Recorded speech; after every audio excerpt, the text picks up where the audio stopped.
Master the ACT English Rhetorical Skills, Unlocking Strategy. Hello learners! Today, we're diving deep into the Rhetorical Skills section of the ACT English test.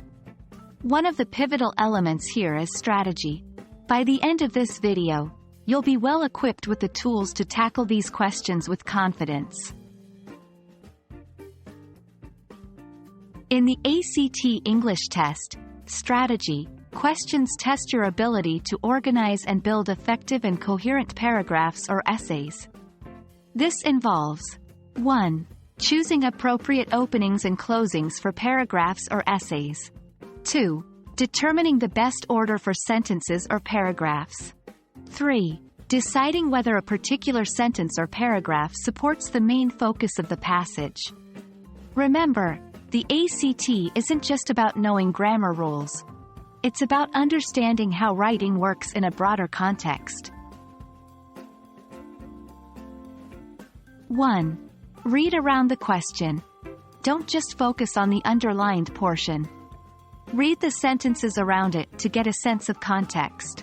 This will help you determine if a statement fits or if it's better placed elsewhere. 2. Look for transition words. Words like, however, moreover, and, therefore, can give you clues about the order of ideas. 3. Ask yourself, does this statement support the main idea? If a sentence feels off topic, it might need to be removed. The best way to master strategy questions is by practicing.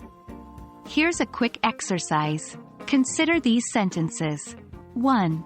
The sun sets, painting the sky in hues of orange and pink.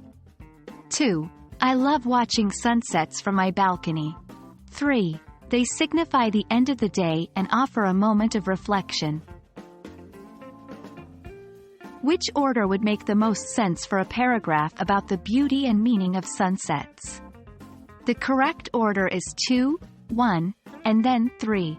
Sentence 2 introduces the topic, Sentence 1 describes it vividly, and Sentence 3 explains its significance. Strategy questions on the ACT English test challenge you to think about the bigger picture in writing. By understanding the order and relevance of statements in a passage, you can master this section with ease. Keep practicing and remember to always consider the broader context. I hope you found this video insightful. Keep learning, and I'll see you next time.